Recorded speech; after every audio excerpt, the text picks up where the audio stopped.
여러분 복음에 합당하게 생활하라.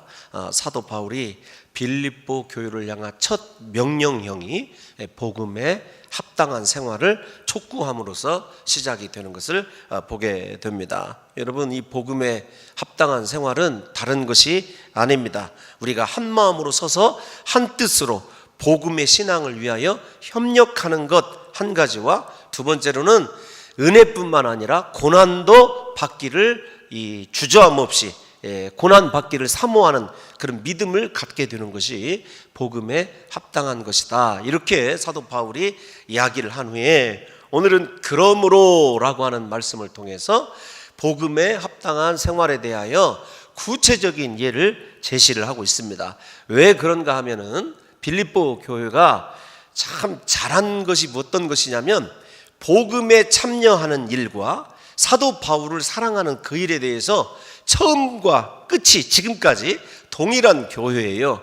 그럼에도 불구하고 그 교회가 문제가 없는 교회냐? 아닙니다. 문제가 있습니다. 사도 바울이 감옥에 갇혀 있을 때 인간적인 경쟁심과 투기심을 가지고 복음을 전파하려고 하는 사람이 있었죠. 또 사장에 가게 되면은 유오디아와 순두개를 정하여서 너희가 같은 마음을 품으라 직격탄을 사도 바울이 날리는 걸 보게 되면은 빌립보 교회의 문제는 설립자라고 합시다. 그게 타당한 말은 아니지만 설립자인 유오디아와 그 다음에 오늘날로 말하면 기존의 털을 붙잡고 있는 교회를 지키고 있던 세력들과 그 다음에 신흥으로 복음이 전파되면서 들어온 세력들 간에 같은 마음이 이루어지지 않고 있는 거예요. 저도 이 빌립보서를 묵상하면 묵상할수록 우리 교회의 성도 여러분들이 다 대부분 100여 명 넘는 분들을 제외하고는 전부가 다 새로 오신 성도님들 아닙니까?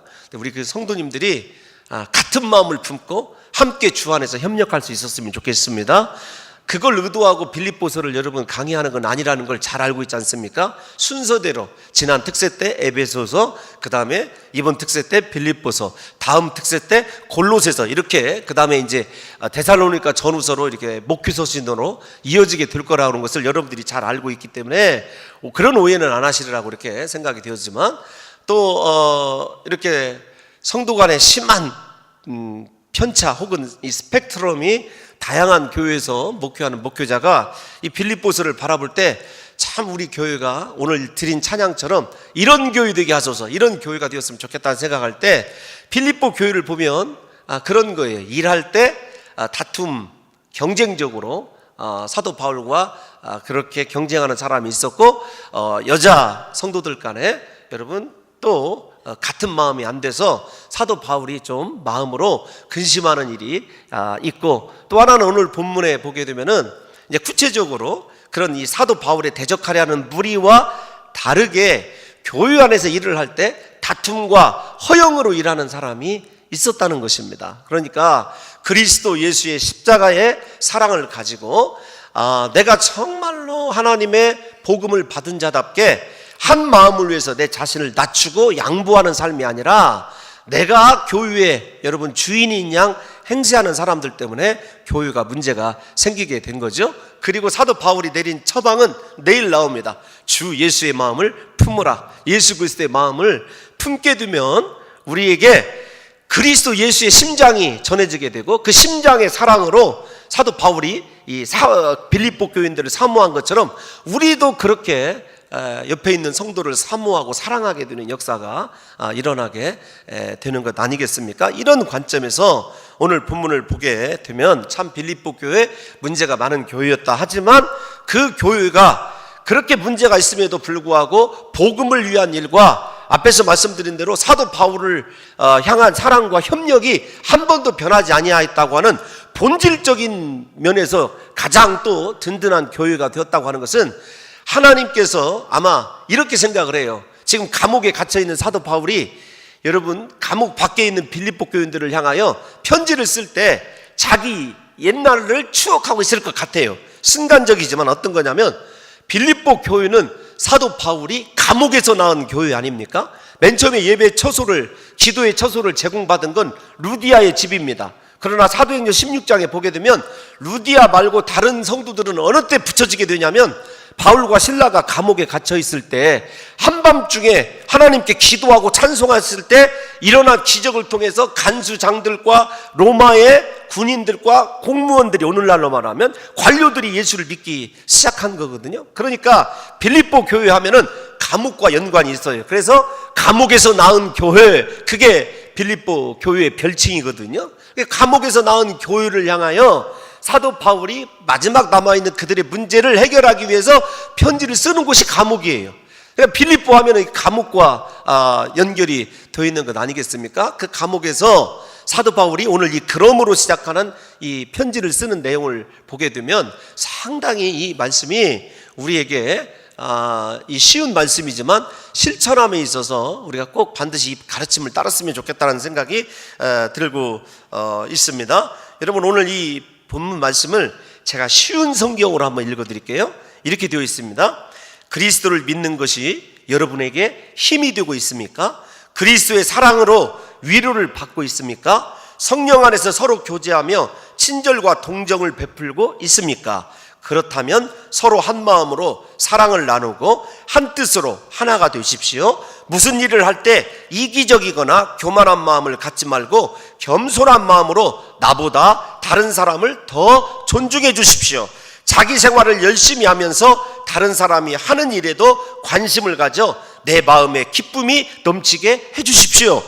여러분, 이 본문을 쉬운 성경으로 읽어보면 제가 이렇게 성경을 읽다가 이 말씀이 훨씬 더 은혜스럽다, 이런 느낌이 다가오거든요. 여러분, 이 본문과 우리가 읽은 개역 개정판 간의 차이점을 여러분들이 좀 발견하실 수 있으면 참 좋을 텐데, 어떤 거냐면 우리가 봉독한 개역 개정판은 조건절로 되어 있어요. 여러분, 어떻게 조건절로 되어 있냐면 무슨 위로나 성령의 교제나 긍휼이나 자비가 있거든, 이렇게 조건으로 얘기를 하고 있고, 쉬운 성경은 질문으로 하고 있습니다. 그리스도를 믿는 것이 여러분에게 힘이 되고 있습니까? 여러분, 예수 믿는 것이 여러분들에게 힘이 되고 있습니까? 여러분, 예수 그리스도의 사랑으로 위로를 받고 있습니까? 무슨 말이냐면, 잘 보십시오. 예수 믿는 믿음이 내게 힘이 되고 능력이냐? 두 번째, 나는 사람에게 위로와 사랑을 받는 것이 아니라 나의 죄를 위하여 십자가에 못 박혀 죽으신 예수 그리스도로부터 사랑을 받고 있고 위로를 받고 있습니까? 사도 바울은 사람에게 지금 위로받는 것 아닙니다. 자기 자신은 감옥에서 낳은 그 교회를 위하여 감옥에서 누구에게만 위로를 받고 있냐면 여러분, 예수 그리스도로부터 위로를 받고 있어요. 사도 바울의 심정을 여러분들에게 여러 차례 말씀을 드렸지 않습니까? 나중에 시간이 흘러감에 따라서 사도 바울이 어느 감옥에, 어느 가옥에 여러분 가택연금 당해 있는지도 모르고, 어느 감옥에 여러분 있는지도 나중에 성도들이 모르는 상태가 되어서 오네시모가 부지런히 찾고 찾았어야 사도 바울을 찾을 정도가 되었다고 이렇게 여러분들에게 말씀을 드렸지 않습니까? 그러니까 사도 바울이 사람에게 위로를 받으려고 하지 않아요. 여러분들이 예수 믿는 믿음을 가지고 정말로 이 세상을 이겨나갈 수 있는 힘을 공급받고 있는 진정한 크리스찬이라고 한다면 사람을 바라보면 안 됩니다. 여러분, 끝까지 주님만을 바라보시기를 예수님의 이름으로 축원합니다. 여러분, 주만 바라볼지라. 오늘 산화음전도 회원들이 여기서 이렇게 서 있는 이 모습만 봐도 우리 교회가 참 대단한 재산을 가졌구나, 이런 생각이 여러분 들지 않습니까? 감동입니다. 감동. 여러분 생각해 보십시오. 그렇다고 하더라도 옆에 있는 사람을 바라보면 안 됩니다. 그리스도 예수만이 나를 낳으시고 나를 지으시고 나를 위로해 주실 수 있는 분이라는 사실을 우리 성도 여러분들이 이해하셨으면 좋겠고요. 그 다음에 오늘 중요한 본문의 중요한 핵심은 그리스도 안에서 권면과 권고고 성령 안에서 사랑과 위로와 자비와 긍휼이 있다라는 것을 여러분들이 좀 이렇게 두 가지를 염두에 두셨으면 좋겠어요. 이런 입장에서 이 본문을 가지고 좀 생각을 해보려고 그러는데, 먼저 우리가 교회 안에서 여러분 이 하나됨을 위하여 마땅히 이루어야 될 것을 사도 바울이 이야기하고 있다. 왜냐하면 그것이 복음에 합당한 생활이기 때문에 다시 말씀드리지 않아도 여러분들이 잘 아실 수 있습니다만은, 복음에 합당한 생활은 여러분 내가 없는 거예요. 하나됨을 추구하는 겁니다. 성령님을 만나고 복음을 여러분 체휼한 성도는 어떤 사람이냐면 성도의 하나됨, 교회의 하나됨이 얼마나 중요한지를 깨닫는 사람이에요. 그래서 내가 옳고 분명히 내가 모든 지식이 맞음에도 불구하고 그것을 내려놓을 수 있는 사람, 그 사람이 복음에 합당한 생활을 하고 있는 거거든요. 그러니까 우리 사랑하는 성도 여러분들이 이제 이 복음에 합당한 생활을 하기 위해서 사도 바울이 두 가지를 얘기합니다. 그래서 먼저 어떤 거냐면 그리스도 안에서 권면과 사랑과 위로, 이게 표현을 합니다. 그러니까 그리스도 안에서, 그 말은 사랑을 베풀고 위로를 베풀더라도 앞에서 말씀드린 대로 그리스도의 사랑과 위로가 있어야 된다 말씀을 드렸습니다. 권면을 할 때도 마찬가지입니다. 예수 그리스도의 사랑이 아니면은 권면하지 말으라는 거예요. 혹은 그 사람에 대한 질투와 그 사람에 대한 책망의 마음, 정죄의 마음으로 권면해서는 안 된다는 것입니다. 이거 하나 좀 세워두십시오. 한쪽 기둥에 복음에 합당한 생활을 하기 위해서 내가 그리스도 안에 있는가, 예수 그리스도를 믿는 것이 내 힘이고 그리스도로부터 위로와 사랑을 받고 있다고 한다면 내가 그대로 다른 사람에게 행해야 되는데, 교회를 세우기 위해서 권면을 하든지 사랑과 위로를 베풀든지 그리스도 안에서 해야 됩니다. 내 지식과 내 경험과 내 판단으로 여러분 이거 이렇게 해야 돼, 저거 저렇게 해야 돼, 여러분 권면해서는 안 된다는 거죠. 두 번째 기둥을 하나 더 세워야 되는데 그것이 무엇이냐면 여러분 성령 안에서 교제와 긍휼과 자비입니다. 복음에 합당한 생활이 여러분 그리스도 안에 있는 것과 성령의 교제, 그러니까 우리가 혼자 살 수 없는 존재예요. 사랑을 받아야 되고 위로가 우리 가운데 베풀어져야 되는데 그 핵심은 그리스도입니다. 그런데 중요한 것은 우리가 교제하는 모든 것, 성도와 사귐이 있는 것, 그거 성령의 교제. 그 말은 무엇이냐면 우리가 허물이 많고 죄가 있는 죄인들임에도 불구하고 날마다 성령이 우리 곁에서 우리를 도와주십니다. 세워주시고 우리를 위로해 주셔요. 그러니까 다시 말씀을 드리면 다른 사람을 자비를 가지고 대하고 긍휼히 여기는 것, 성령의 거듭남과 성령의 능력 없이는 여러분 절대로 내가 위로자가 될 수도 없고 도움이 될 수도 없다는 거예요. 그러니까 이렇게 얘기할 수 있습니다. 예수님으로 충만하십시오.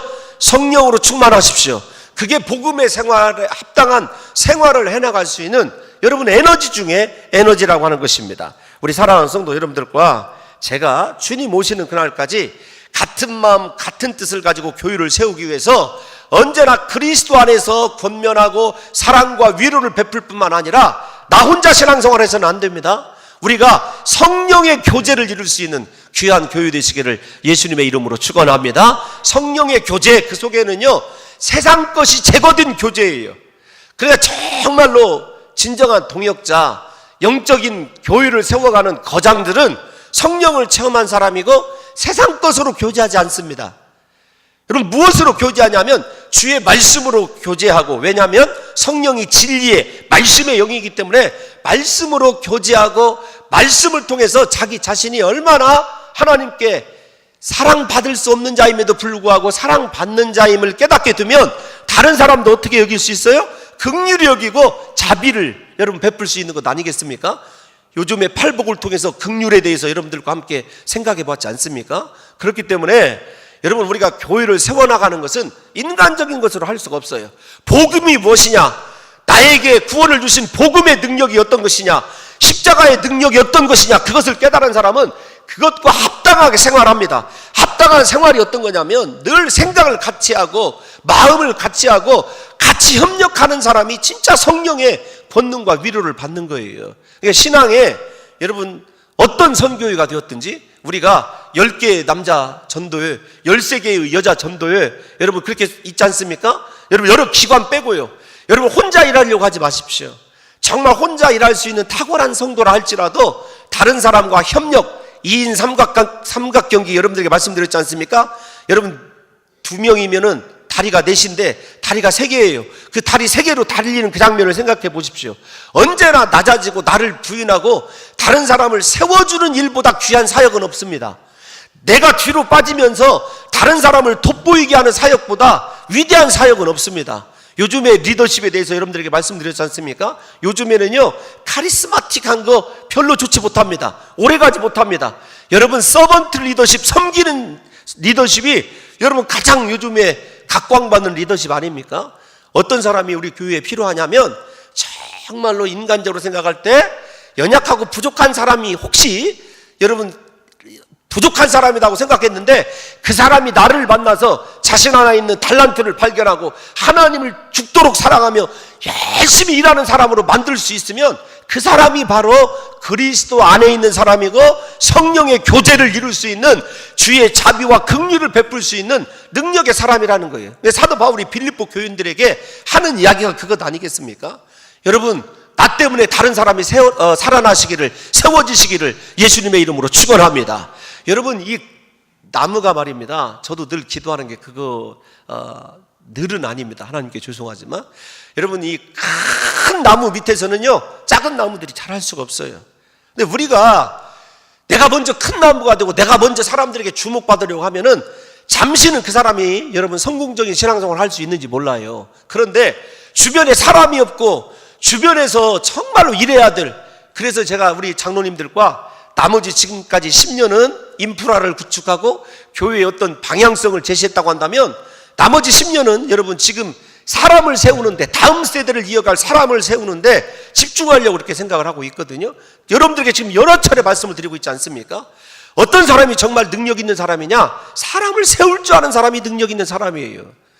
자기 자신을 능가하는 사람을 발굴해내고 그 사람을 통해서 가르치는 권면이 되었든지 사랑이 되었든지 위로가 되었든지 교육 봉사가 되었든지 섬김이 되었든지 사람을 세워주고 격려하기 위해서는요 무엇이 필요하냐면 인내가 필요합니다. 그리고 그 사람을 나보다 낮게 여기는 진짜 나자님의 마음이 없이는요 다른 사람을 세워줄 수 없거든요. 지금 빌립보 교회가 왜 그러죠? 왜 문제가 생겼습니까? 그전부터 일해오던 사람들이, 새로운 사람들이 탁월한 사람임에도 불구하고 세워주지 않는 데서 문제가 생긴 것 아니겠습니까? 그러니까 서로 어떤 것이 드러나요? 다툼과 허영심. 허영심은 왜 생기는 거죠? 내가 이런 사람인데, 내가 이 정도의 명예를 갖고 있는데, 여러분 다툼은 왜 생기죠? 서로 양보하고 세워주고 먼저 하십시오. 당신이 하는 것이 하나님 앞에서 훨씬 더 은혜스럽습니다.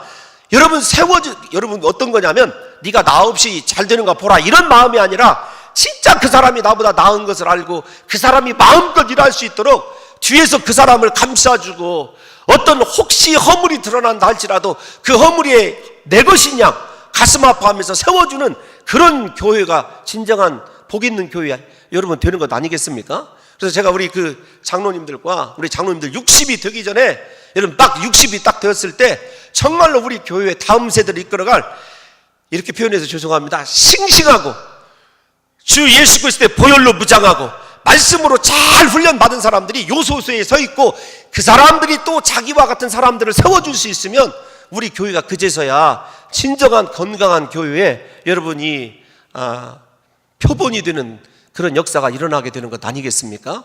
사랑하는 성도 여러분들이요, 우리가 사도 바울이 복음에 합당한 생활을 할 때 인간적인 재능과 달란트와 지식과 경험을 여러분 이야기하는 것 한 구절이라도 있는지 한번 보십시오. 내가 예수 안에서 죽어지는 능력의 체험 없이는요 다른 사람을 권면하려고 하지 마십시오. 내가 성령의 능력 없이는요 여러분 죄송합니다, 훈수도 돌라고 하지 마십시오. 여러분 우리에게 예수 그리스도와 성령 없이는 교회가 세워질 수 없는 것 너무나 잘 알고 있지 않습니까? 또 하나 좀 우리가 생각해 봐야 될 것이 있습니다. 어떤 거냐면, 여러분 성령의 교제는 말입니다, 우리 교회 안에서 가져야 될 이 성령의 교제라고 하는 것은 새로운 관계됨이에요. 그러니까 성령의 교제를 이루기 위해서는 육적인 관계를 고려해서는 안 됩니다. 여러분 빌립보 교인들처럼 육적인, 그리고 고린도 교인들처럼 육적인 관계를 고려하는 그 순간부터 여러분 교회는 분쟁에 여러분 휩싸일 위험이 있거든요. 그래서 여러분과 제가 교제할 때 육체를 초월한 성령의 능력에 사로잡혀서 모든 이들을 사랑하되 긍휼과 자비를 베풀어라. 이거 무슨 말이죠? 긍휼은 지난번에 설명해드린 대로 내 창자가 끊어지는 고통에서 나오는 것이 긍휼이에요. 내 아픔을 통해서 사람이 태어나는 것입니다. 내가 고통함으로, 여러분 우리 인생도 얼마나 어머니가 배 아파서 납니까? 그런데 다른 사람을 세울 때요, 내가 창자가 끊어지는 고통 없이 어떻게 다른 사람을 세울 수 있겠느냐고요.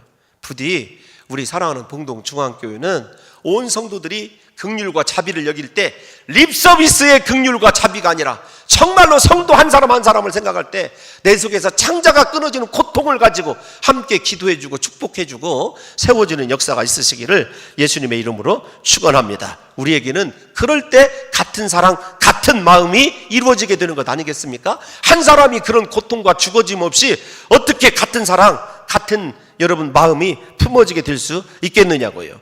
우리가 한번 생각해 보면 오늘 이 본문의 다툼, 그 말은 경쟁심, 경쟁적 이런 말이거든요. 교회를 할 때 인간적인 경쟁의 도리를, 시장 경제의 논리를 여러분 이 교회에 도입하지 마십시오.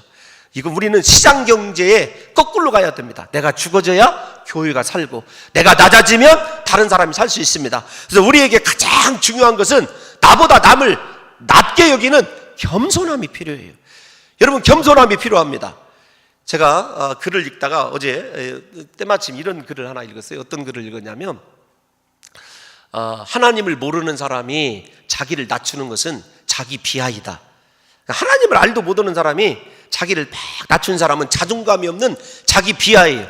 그런데 하나님을 아는 사람이 자기를 낮추는 것은 겸손이다.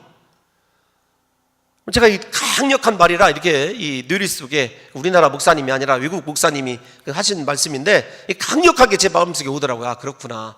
너는 하나님을 알지도 못하면서 겸손한 척. 여러분, 그건 자기 비하, 자기 위선만 떨고 있었더라고요. 하나님이 어떤 분인지를 생각해 보십시오. 그분의 광대하심, 전능하심, 그분의 거룩하심을 생각해 보십시오.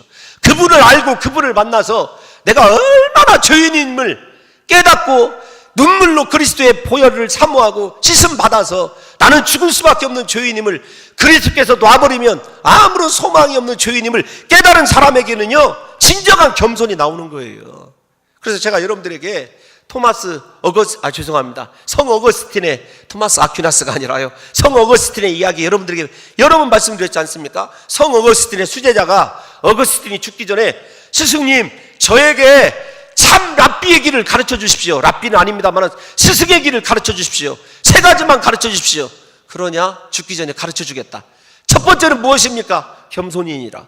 그렇습니까? 두 번째는 무엇입니까? 겸손이니라. 세 번째는 무엇입니까? 겸손이니라. 여러분, 우리가 지도자가 되는 것, 참 스승이 되는 것, 그것이 무엇이냐면 겸손이라고 어거스틴이 그렇게 남겨줬다고 그럽니다. 여러분, 나보다 남을 낮게 여기십시오. 내가 하나님을 알기 때문에 낮아져 보십시오.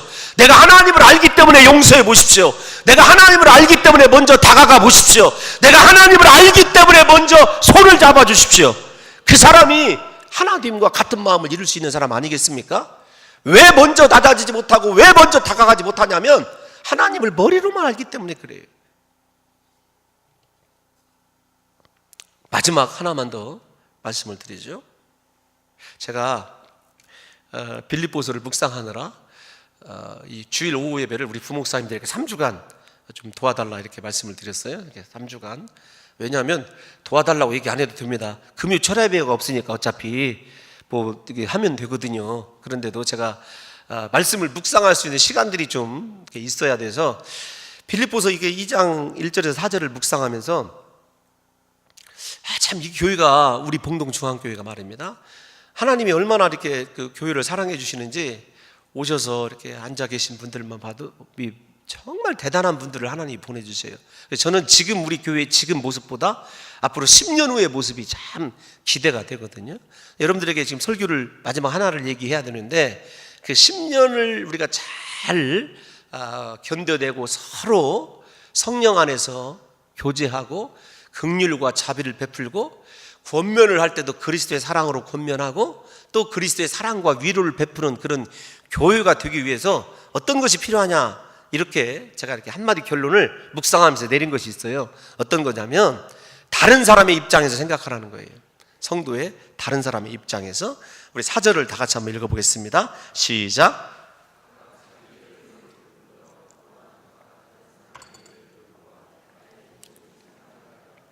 제가 이 돌아보다라고 하는 단어가 어떤 단어냐면요, 스코푼테스래요. 스코푼테스, 헬라어인데 이걸 제가 잘 설명할 수 있습니다. 다른 사람의 일을 돌아볼 때, 여러분 눈이 몇 개죠? 죄송합니다. 이런 말 할 땐 참 조심하라고 그랬는데 눈이 몇 개죠, 여러분들? 2개예요. 근데 사격할 때 사격할 때 눈을 하나를 감습니다. 이쪽에다 총을 대니까 왜 나한테 총질을 하지 이렇게 할 것 같아서 이쪽에 아무도 없는데, 여러분 사격할 때 요즘에는 이렇게 두 눈을 뜨고 사격을 합니다. 그리고 한쪽을 차라리 이렇게 가려주죠. 옛날에는 다 이렇게 이거 했어요. 활을 쏠 때도 궁수가 한쪽 눈을 감습니다. 집중하기 위해서. 그런데요, 옛날에 지금은 두 눈 다 뜨고, 여러분 이렇게 쏴야 잘 맞는데요. 여러분 지금 두 눈 다 못 뜨고 계신 성도님도 계시지 않습니까?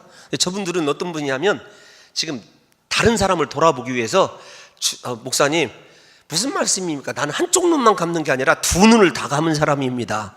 그분이 정말 예수 그리스도의 모습을 이루고 있는 사람이거든요. 옆에 있는 사람에게 쳐다보십시오. 두 눈을 다 감고 계신 분에게 당신은 정말 예수님 닮으신 분입니다. 여러분 이제 한 가지만 얘기한다는 게 그건데, 여러분 우리가 그 활을 쏠 때나 총을 쏠 때 목표를 집중하기 위해서 한 눈을 감는 것, 여러분 그것이 스코픈테스예요.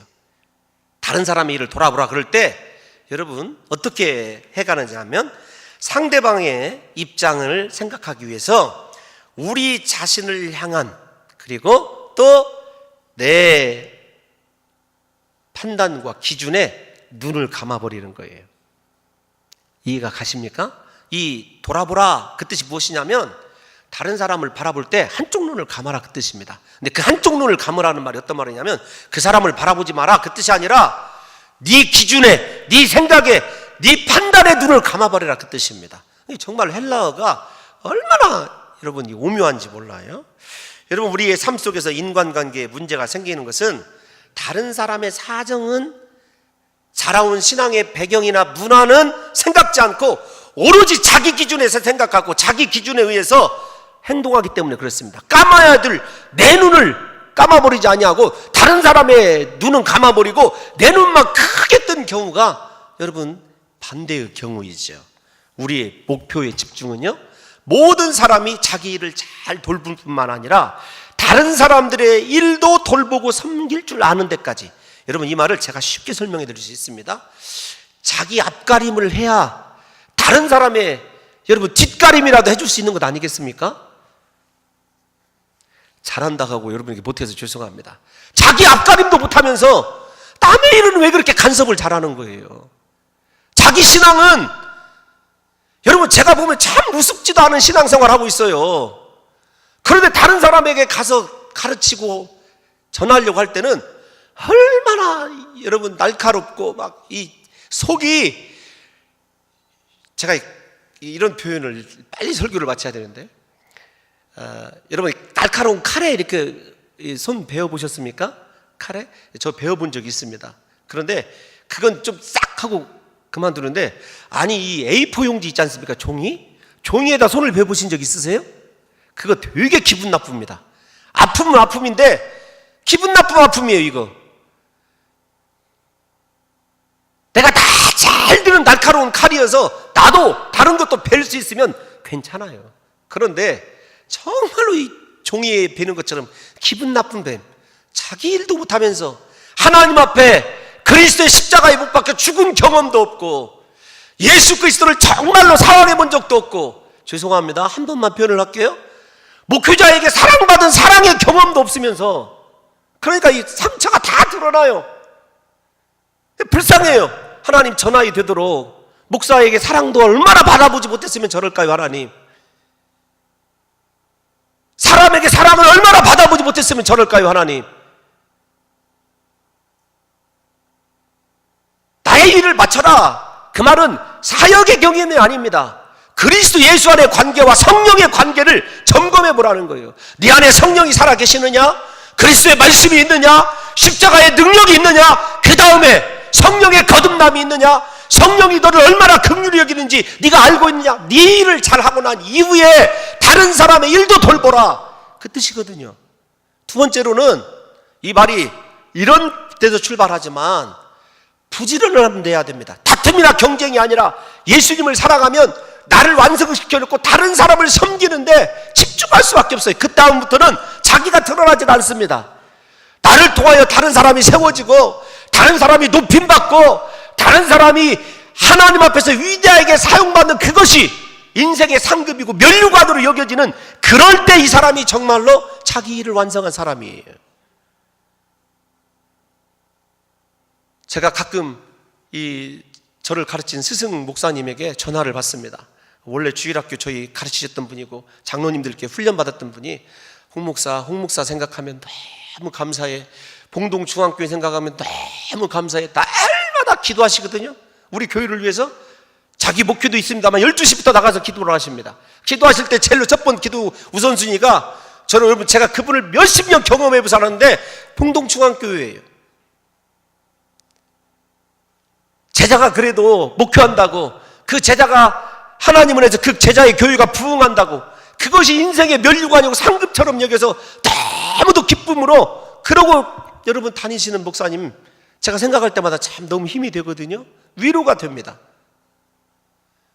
여러분, 신앙의 꽃은 내가 높아지는 것이 아니에요. 그 꽃 빠르게 시듭니다. 그러나 내가 그리스도 안에서 성령의 능력으로 내 자신의 갈 길을 다 맞춰놓고 충성하고 다른 사람을 세워주기 위해서 나는 오간데 없이 여러분 그림자로 존재하면서 다른 사람의 일을 돌아볼 수 있을 정도의 그들을 세워주고 그들이 예수 안에서 온전한 신앙의 뿌리를 내려주는 그 지경까지 여러분 우리의 신앙이 성장한다면 얼마나 복 있는 신앙생활을 하겠느냐고요.